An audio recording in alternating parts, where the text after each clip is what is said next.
Tiho, Paul. Не погуби,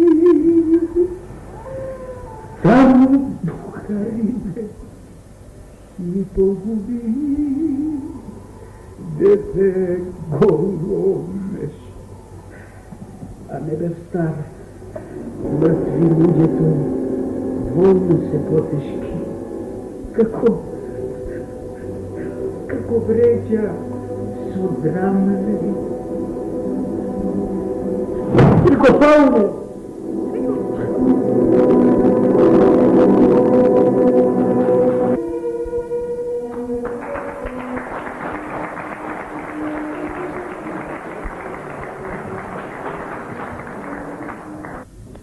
Другар Прличко, се извинувам што ве прекинувам во работата. Вие сте артист со огромно искуство. Какво место давате на улогата на Паун што ја толкувате во оваа представа во рамките на тој богат опус? Видите, во романот на Славко Јаневски и Бол и бес, мислам дека еден од најсочните ликови е Паун. Јас имав таа среќа да го толкувам Паун, ролята на Паун, на филмско платно, и може би тоа беше еден трамплинг, една отскочна даска за тоа и понатаму режисерите да ми доверуваат такви ликови како што е Паун, како што беше Манданата, за кој добив награда Златна арена во Пула. И така се нижаа сите тие добричини: Перо Тунгус во Невесинска пушка, Шок во Капетан Леши. И малку мене ми стана чудно, јас веќе се шаблонизирав, ставно играм такви добричини, луѓе од народот, како што е Паун. И сега, во оваа реализација на Рули Османли, јас пак ја толкувам, само што сега на сцената. Паун е оличење на људска доброта. Паун е човек од народот. Секоја бразда на неговото лице означува во маки изминати години. Паун сите времења, оние луњави времења кои војните ги носеа, ги поминал, и во оваа наша револуција се придружува на партизанскиот покрет и, за жал, умира. Ако е мала роља, јас многу работев на таа роља и јас се потрудив да дадам една нова смрт. Не филмска, не така театарска смрт. Тој умира, како што и од авторот даден, умира пејќи една шегобина песна. И можда би тука требаше многу снаги да се умре, но да се умре по еден друг начин, zato što čovjek, mislim, nikogaš ne umira koga će go proniže kuršum, kao što obično na filmu biva bam, paljen. Ja se potrudim da dadam jedna nova smrt i mislim deka bo to aj i uspeo. Imaš li žena, djeca? Ako imaš misli, govori na njih. A ti, ako nemaš žena, sestra imaš? Ne govoriš li, ako mi kažeš da ti imaš sestro, sve su, glasan pes, kad ti pokažem ja s tebe. Izvolite da svoj mane, ja za to bi dam. Može bi te niko spencenika to govori. Što? Mislite da znajete povijek od mene? Ne mislim, gdje ste vojnik? Zaboravate da ste i vi to. Vo mađi ne verujem poručniku, će progovori ako mogu da sve me želite sa prič. Ako mu garantirate slobodu, ako go puštite, može biti... Pogledajte, opitajte se. Koji već sada zvati jezda? Pa da se od kruka vaće, gospodin Majmer. Ne se vrati? Ne, gospodin Majmer. Pa to je obedsvestan. Sve pak ja ću vas poslušam. Verujete li da ću uspjeti, gospodin Majmer? Ja se obidam, niko je sa sebe neki odnao tajnike. Na kropu. Другарке Велјанова, оваа представа ги собра во себе актерите од сите генерации, од ветераните до најмладите. Како вие лично ја доживеавте таа средба и како ја реализиравте? Јас мислам дека е посебно задоволство за еден млад артист да соработува со своите постари колеги кои имаат, може да се каже, големо сценско искуство. И мислам дека една таква соработка може многу да помогне на секој млад актер. Овој процес на работа врз представата и Бол и бес посебно ми се допадна затоа што имавме многу разговори заедно со гостите во нашиот театар околу улогите, околу оно што може заеднички да го направиме за да добиеме еден колективен успех. Што се однесува до она како јас сум успела да ја реализирам својата улога, оставам на публиката да процени. Другар Ивановски, ова е представа во која како ретко кога учествуваат голем број артисти од различни генерации, од најстарите до најмладите. Можете ли да ни кажете нешто за односот кој е воспоставен меѓу вас? Мислам и во креативна смисла и во работна. Во колку не се создаде однос, мислам работен однос, креативен однос помеѓу артистите, односно ансамблот што е создава представата, никако не може да се дојде до некаков резултат. Во случајов со представата на Славко Јаневски и Бол и бес, за наши прилики можем да кажем дека тоа е еден голем ансамбл по број, а секако и голем по квалитетот на актерите кои што се собрани во представата. Во представата учествуваат пензионер, артист, нашиот драг колега, учител Петре Прличко, помладиот од него за малку мој бивш професор Илија Ѓурековски. Тоа се од постарите. Веднаш доаѓаме ние Дарко Адамевски, Драги Костовски, јас, една средна генерација и следна се една цела плејада на млади талентирани актери. Како е воспоставен тој однос? Мислам дека не е прашањето во однос, туку во тоа како е воспоставена клима на соработка меѓу таков еден диапазон на актери. Многу едноставно. Од постарите кради што можеш да украдеш, мислам што ти одговара како на актер, на помладиот секогаш во секоја прилика помогни му. Поточно, да ја прочитам копијата недописно што те добиже го испратите.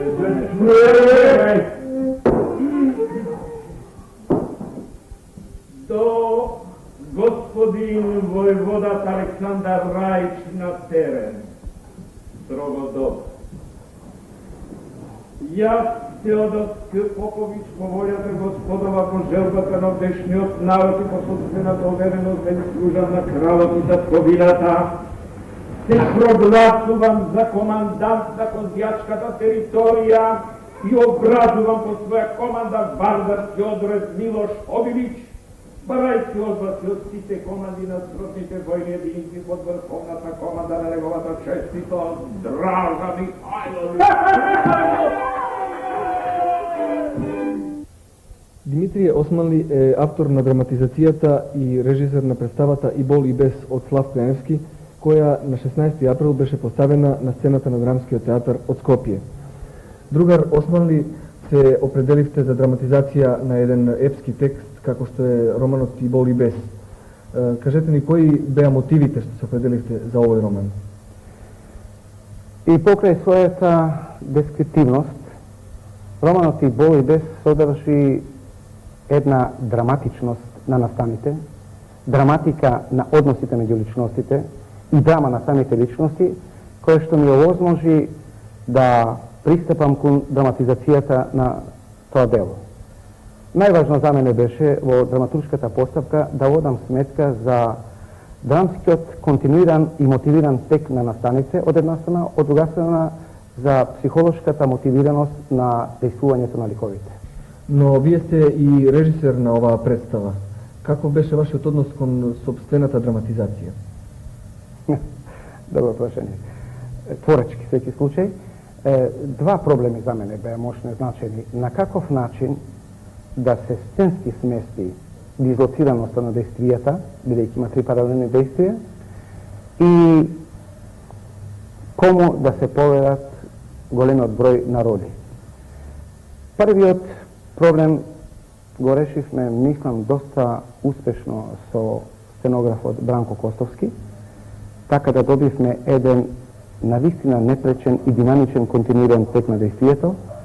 Вториот проблем го решивме во театарот на таков начин, што бевме со задоволство во можност да повикаме и актери надвор од колективот на Драмскиот театар, така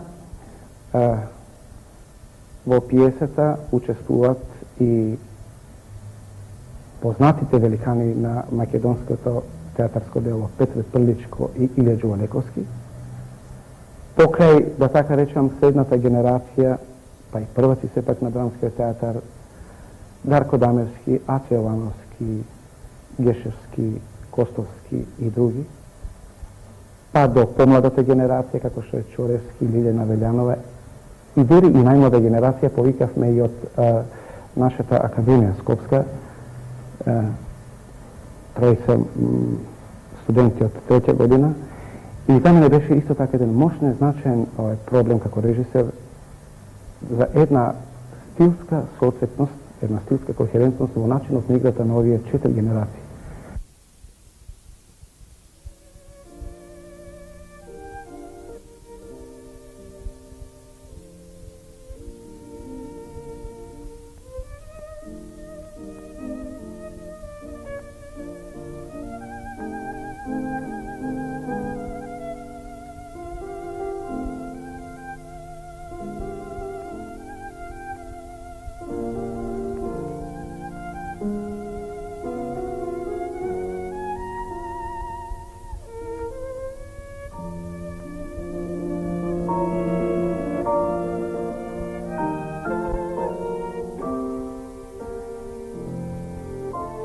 Овој месец во Музеот на современа уметност во Скопје беше отворена изложбата на академскиот сликар Родолюб Анастасов. Другар Анастасов, од вашата последна самостојна изложба 1970 година до оваа четврта, измина долг временски период кој веројатно е доволен за сумирање на одредени творечки сознанија. Да, точно е тоа. Јас сметам да разликата оној вакуум од една и друга изложба треба нешто да се деси, за да би се она учинила и направила. Континуитетот за мене е еден од многу важните елементи за тој размак од една и друга изложба. Као што гледате, овде континуитет доста постои, меѓутоа Мене ме знаат као сликар со една темна гама на моите слики. Они се претежно бела до сега темни. Новината во ова моја сегашна изложба се состои во тоа што мојата палета е сега апсолутно многу светла. Тој проблем на осветлување и тој проблем на тој спектар на светлоста постоеше и во старите мои слики. Меѓутоа, тоа осветление кај мене извираше од некои моменти, од некои делови на таа слика.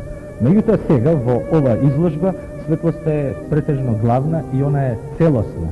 Она е во сите оквири на границата на таа слика, она извира од сите делчини на таа слика. Паѓа во очи дека светлината и просторот се централна тема на оваа изложба, ако може така се рече, дури еден циклус, програм циклус носи назив. Да, во потрега за изгубениот простор.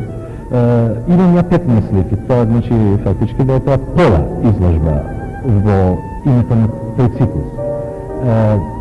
Тука сакам да кажам, всушност, ако може реалистички да се искаже тој збор, ја мислам дека е тоа продор од внатрешноста, од еден интимен живот, продор во еден свет надворешен. Каде во екстериерот, каде пон со бука, со динамика една, и тој контраст на таа динамичност и она една интимност внатрешна, тоа фактички ателието, не? Тоа е тој проблем на тој циклус во потрага за изгубениот свет. Меѓутоа не треба да се свати дека и другите слики немаат нешто од овој проблем, иако не се уврстени во тој циклус.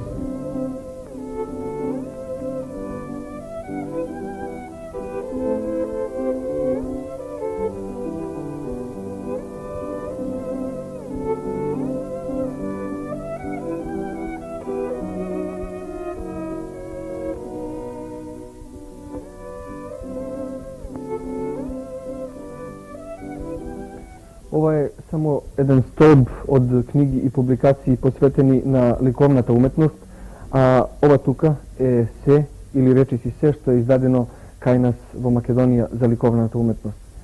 Тема на следниот наш прилог е издавачката дејност и ликовната уметност. По тој повод поканивме повеќе културни работници од разни структури, од издавачките куќи, Друштвото на ликовните уметници, потоа музеите, Друштвото на историчарите и така натаму, да зборуваат на оваа тема. Работам во библиотеката на ресорот графика и уметност. Ќе давам само еден податок дека во оваа библиотека имаме преку 15-16 книги за чиста ликовна уметност, а од тој импозантен број имаме се на се некаде 5-6 книги што се издадени за ликовната уметност во Македонија и покрај овој број имаме еден известен број на каталози од самостојни и групни изложби.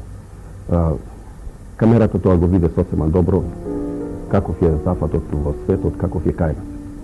Би се осврнал на другиот дел на прашањето, како се чувствуваат меѓу нас ликовните уметници недостатокот на од издање на такви публикации. Би рекол тоа дека тоа е една огромна празнина, не само огромна празнина, него потполна празнина. За 30 години од ја постојани на Друштво на ликовни уметници, постојани на многу други зборни институции од разни карактери, да се издадат само неколку книги што можат на број да се на едната рака да се набројат, мислам дека не треба воопште да се полемизира околу тоа. Понатака нашите дела мал број на луѓе ги гледаат баш заради тоа што нема такви издања, нема монографии, нема илустрирани побогати издања, а делото што човек може да го види е сврзано исклучиво за Скопје, за една изложба што трае 10 дена. Од тоа знаеме добро дека и самите граѓани на нашиот град многу често не одат на изложбите, така да остануваат потполно невидени. За пофалба е во овој случај оној минимален потфат на издавачка куќа Нова Македонија, која пред неколку години ги издаде двете луксузни мапи во боја, нумерирани во потполно мал тираж. Kako gleda na ova slava izdavačka produkcija i društvото на ликовните уметници? Друштвото на ликовните уметници нема никакви можности во тој однос да стори нешто. Може само да лупа по вратите на издавачките куќи, да моли, да бара решенија, али самото друштво да направи нешто повеќе околу тоа не гледам некој начин. Пред 10 години Друштвото на ликовните уметници на Македонија презема такви две ситни иницијативи. Заправо тогаш за прв и последен пат се издадени две мапи. Мапа на современа македонска скулптура и мапа на современа македонска графика. Тоа беше, како што реков, почетокот и крајот. Во своите планови друштвото размислува и бара начини како би можело да се активира еден таков потват и заправо како би можело да се следи она што во светот одамна и тоа на многу добар начин се прави. Македонската култура во последните години, односно од годините на ослободувањето наваму, прави огромни напори за афирмација не само на полето на Македонија, туку и надвор од неа, па и надвор од југословенските граници. Овдека станува збор повеќе за македонската литература, односно поезијата, која преку поголема издавачка продукција, преку антологии, поединечни преводи и препеви во другите јазични подрачја во Југославија, па и во другите земји од Европа, направи наистина еден извореден пробив. За разлика од тоа, не е таков случајот и со ликовната уметност, па и со музичката уметност. Евидентни се стојностите на македонската ликовна уметност, на сликарството, на скулптурата, на графиката, но и ако ги погледнеме нашите литературни списанија, право списаните за уметност, ќе видиме дека многу малку се застапени со критичко-есеистички текстови, а од друга страна на оваа област немаме и некои поинтегрални текстови, аналитички текстови, што би поцелосно би офатили и анализирале оваа уметност. Дали тоа доаѓа од недостиг на кадри, од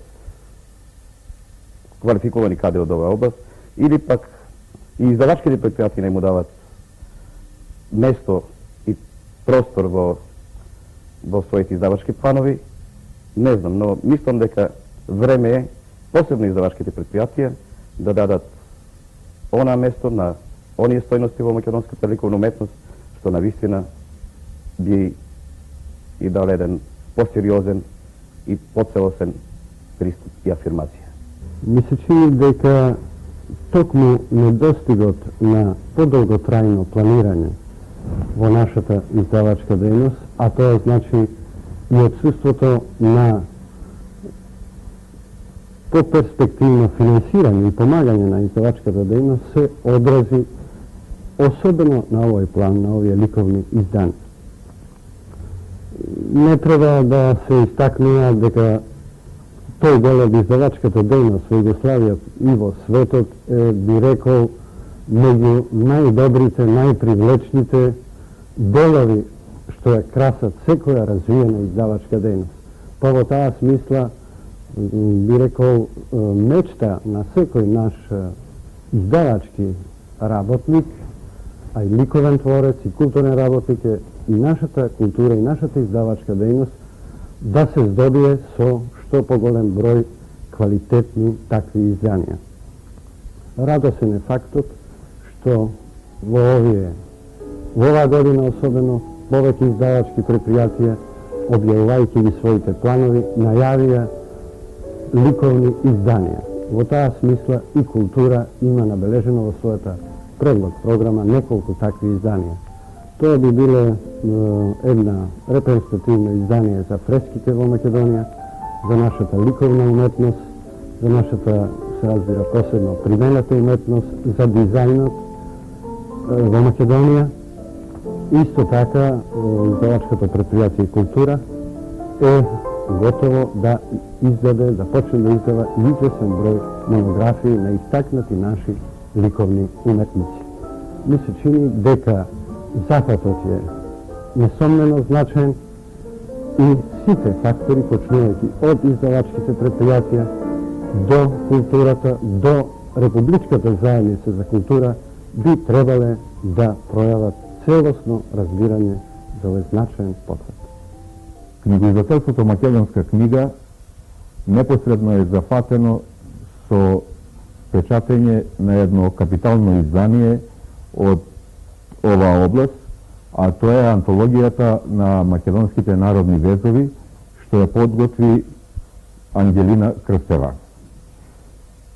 Тоа издание ќе содржи околу 140 одбрани експонати, кои се снимени во колор техника и ќе бидат отпечатени со сета автентичност во сите бои и нијанси. Изданието ќе биде придружено со предговори легенди на македонски јазик, српско-хрватски, француски, руски и англиски, така што ќе представува еден прв одбит за афирмација и пласман на оваа наша уметност во светот. Кога ќе излезе од печат, ќе имаме можност да видиме колкаво разновидно богатство се создало од вековите од македонскиот творечки дух, на кој везлилката му дала структури и облици. Во планот за идната година Македонска книга предвидува исто така едно студиозно издание на македонското уметничко наследство, која ќе опфаќа време од неколку милениуми, почнувајќи од најстарите ископини на скулптури, мозаици, украси, преку фреските и иконите до резбите и сликите се до 19. век. На ова издание ќе работи поголема група автори кои ќе ги подготвуваат одделните негови области. Кога ќе биде готово за печат, исто така ќе имаме прилика да се здобиеме со едно фундаментално издание за она што ни го оставиле на наш терен вековите од почетоците до крајот на 19. век. Понатаму Македонска книга предвидува и две ексклузивни изданија на поезија и графика во вид на мапи од поголем формат. Тоа ќе бидат тематски изданија, едното за жената во македонската поезија, а другото за поднебјето во македонската поезија.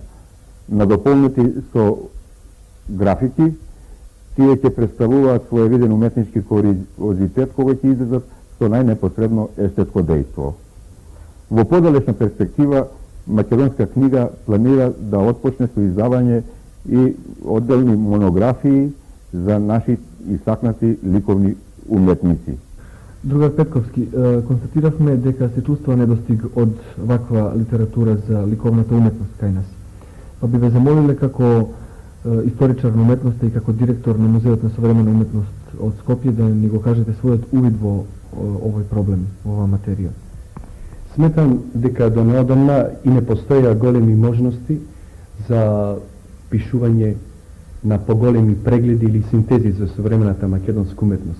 Причината е во тоа што тоа е една материја која беше многу малку проучена и многу малку разработена до онај момент кога е можно да се осмисли со поамбициозни зафати што би имале една научна засноватност како појдовна методологија и во исто време доволно критичка дистанца, одредени појави, личности, процеси и така натаму да бидат представени во нивната вистинска вредност, да бидат применети значи критериуми што со одредена многу поширока објективност ќе можат да ги прикажат.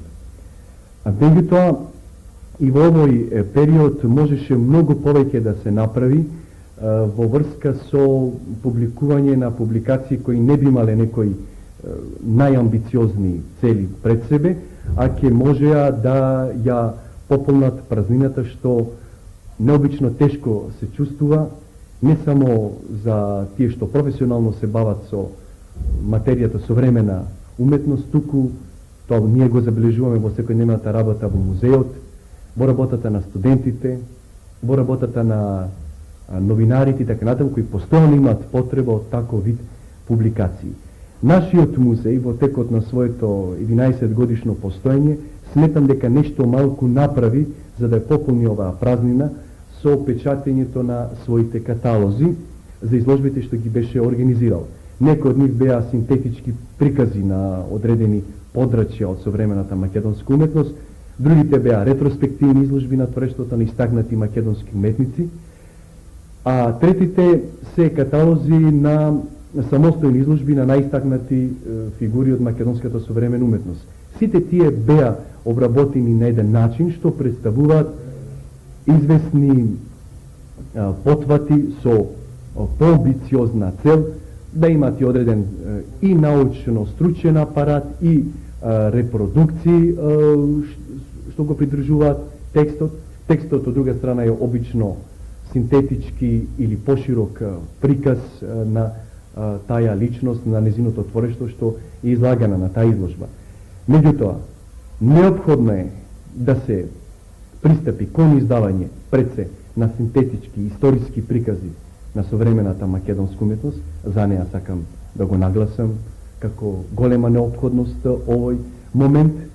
Потоа на монографии на најстакнатите личности во нашата уметност, почнувајќи од најстарата генерација, па потоа на онаа што можеме да ја наречеме средната и така натаму. Меѓу другото би биле необично корисни и такви публикации како што се, например, лексикони за македонските уметници, например, на 19-тиот и 20-тиот век. Новиот универзитетски центар Кирил и Методи во Скопје представува комплекс кој веќе по бројот на луѓето што работат во него не е можно да не предизвика интерес. Од друга страна се работи за еден нов архитектонски и градителски зафат, чии несекојдневни димензии, заедно со сложените намени на кои треба да им одговори, отвораат можности за сериозни анализи. Пофалуван или кудан, овој архитектонски објект сепак не е можно да се процени низ брзите импровизации. Со намера да ги одбегне овие импровизации, нашата редакција во својот денешен прилог посветен на архитектурата замоли двајца дипломирани инженери и архитекти, Димитар Мартулков и Мирослав Сидовски, кои директно или индиректно учествуваа во реализацијата на објектот, да ни дадат известни појаснувања како увод во една евентуално поширока анализа. Во меѓувреме ќе ви прикажеме една блиц анкета направена меѓу студентите на овој факултет во однос на тоа како тие го доживуваат новиот објект.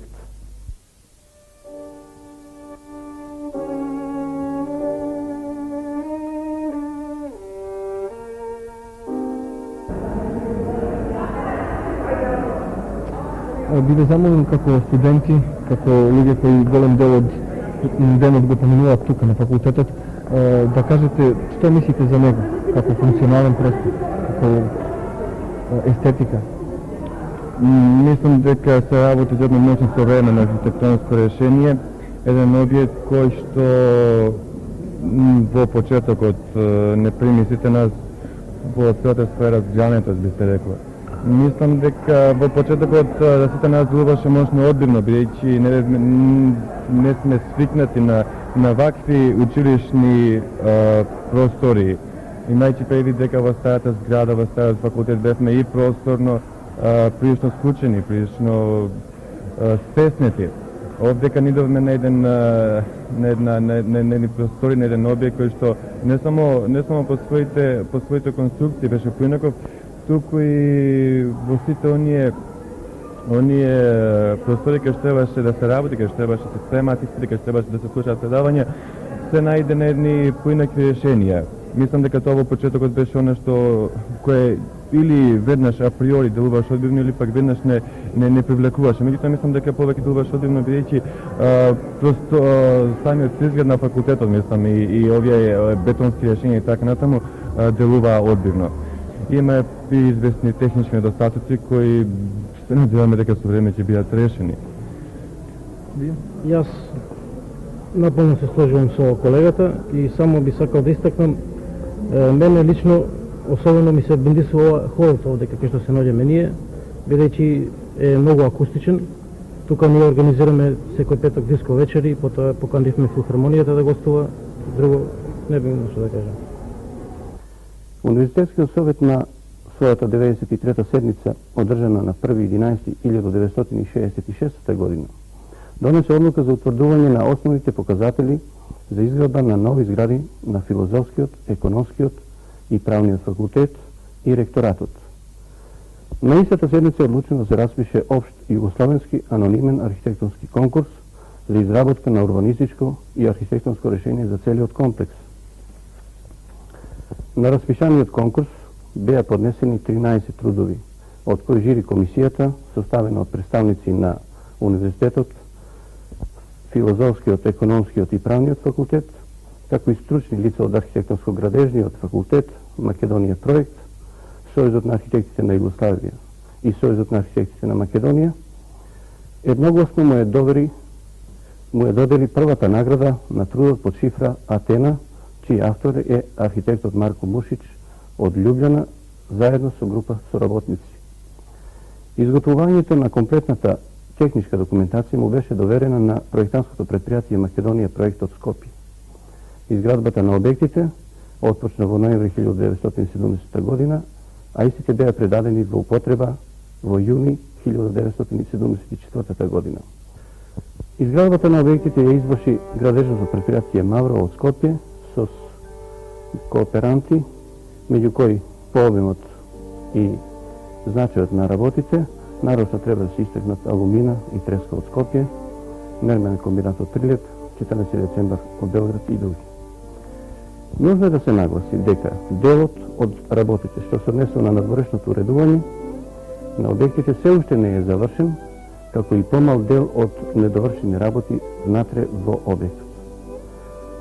Се уште во непосредна близина на новоизградениот објект не се срушени некои од постојните објекти, што пречат на пристапот кон овој комплекс и неговото надворешно обликување. Што се однесува до условите за сместување на новоизградените објекти, нужно е да се истакнат следниве податоци.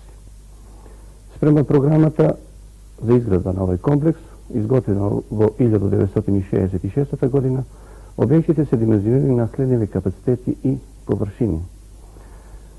Филозофски факултет за 1590 студенти, со 105 редовни и 92 вонредни наставници, т.е. вкупно 197 наставници, и површина од 15.119 метра квадратни бруто површина. Економски факултет за 1200 студенти, со 46 редовни и 33 вонредни хонорарни наставници и 10.838 квадратни метра бруто површина.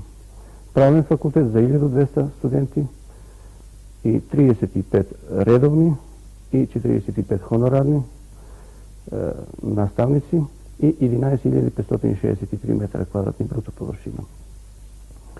Во учебната 1983-1974 година состојбава е следната. Филозофски факултет 2589 редовни студенти и 1410 вонредни, вкупно 3999 со 123 редовни и 2 хонорарни наставника, а површината која е изградена е 13.100 метра квадратни нето површина. Економски факултет 4208 редовни студенти, 2232 вонредни, 72 редовни наставника и 6 хонорарни со површина од 10.600 квадратни метри. Правен факултет со 4608 редовни и 1206 вонредни студенти, 43 редовни и 10 хонорарни наставника со вкупна површина од 9950 метра квадратни.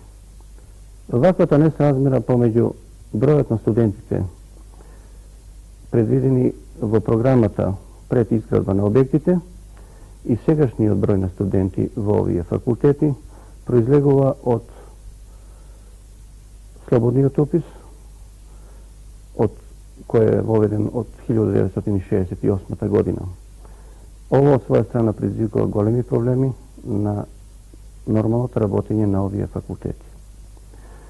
Сегашните факултети на зградите на трите факултета содржат 12 амфитеатри со 2778 седишта, простори за предавање и вежби 1800 седишта, читални 1126 седишта, кабинети за наставници 128, библиотечни фондови за сместување на околу 600.000 книги и публикации, 3 аули со по 1000 метра квадратни и друго. Од ово се гледа дека во сегашниот простор своје место има секој трет студент и секој втор наставник и дека се наложува неопходна потреба од изградба на втората фаза на овој комплекс.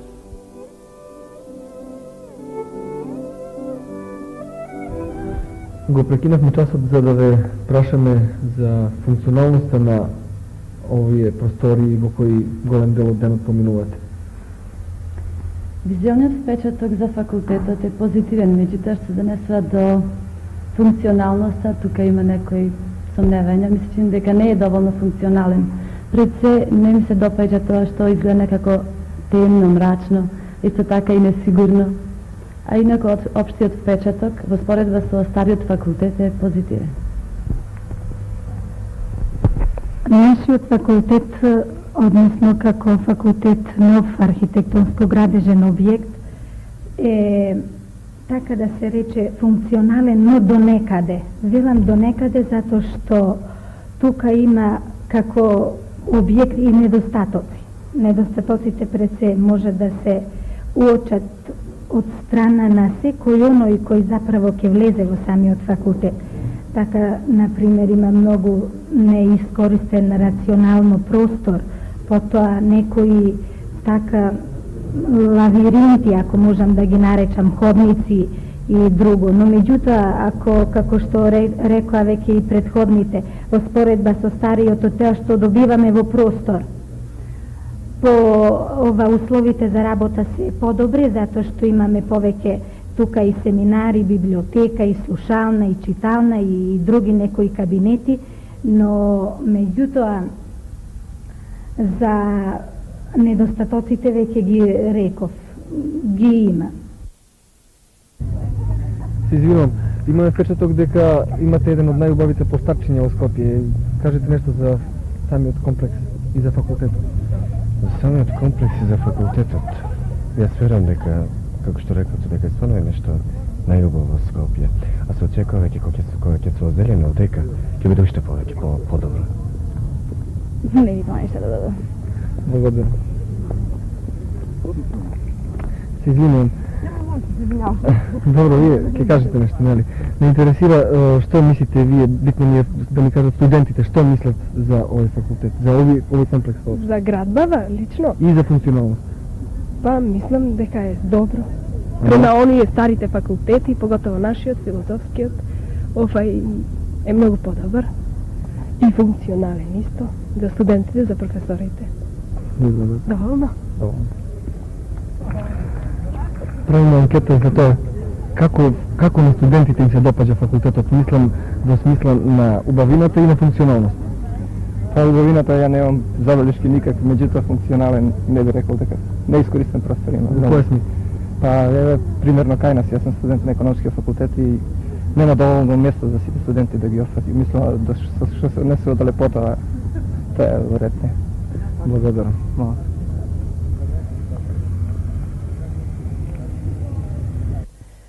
Кога зборуваме за вакви објекти како што е Универзитетскиот центар Кирило и Методија, би требало да појдеме по некоја хронологија и истата да ја анализираме.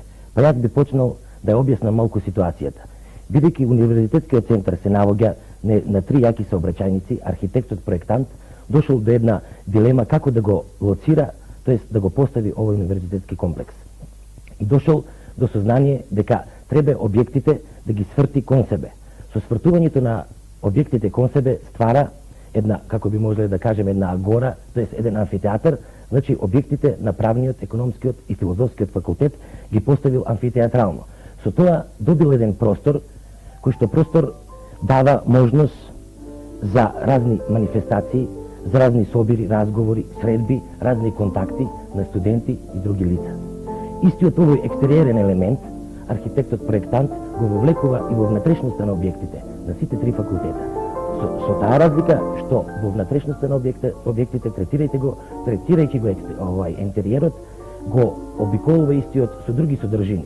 Во приземњето тоа се гардеробниот хол, тоа се студентските прашања и други работи, а додека на галеријата се поместени амфитеатрите со деканатскиот дел, наставата и кабинетите на професорите.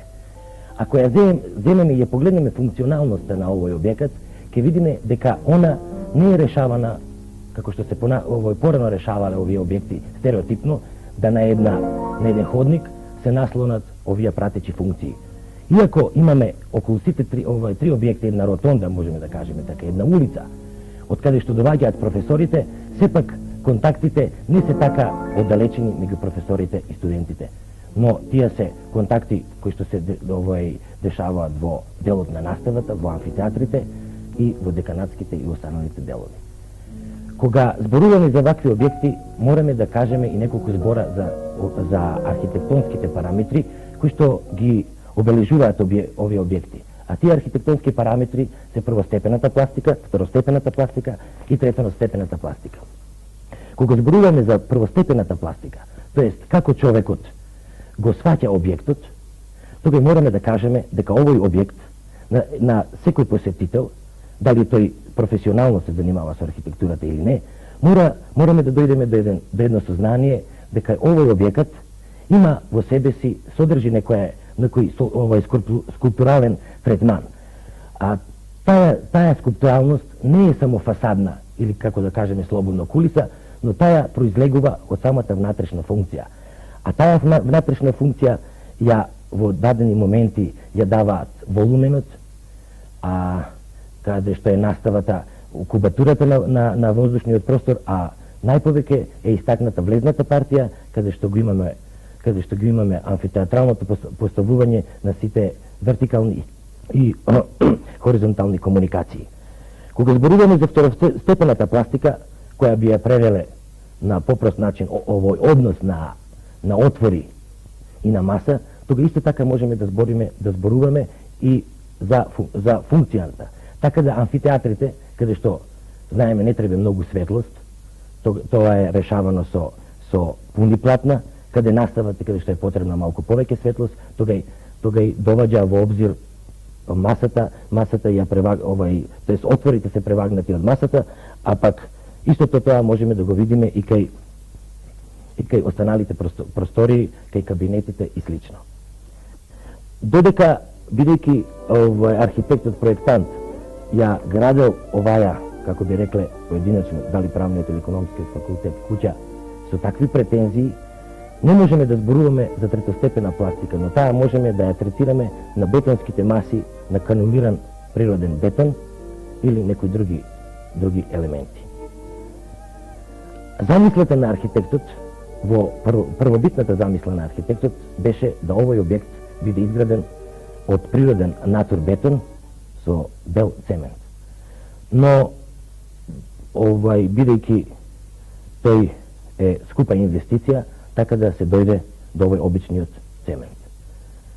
Кога, како што рече претходникот, колегата Мартулков, кога ќе се изгради целиот универзитетски центар со сите други пратечи елементи, аулата Максима, печатницата, ресторанскиот дел, со сите други спортски објекти за рекреација, базените, пливачкиот, отворениот и затворениот, ние можеме да кажеме дека нашиот град ќе добие еден универзитетски центар, кој што ми се чини дека би требало да завземе едно место во понатамошниот третман на архитектурата во нашиот град.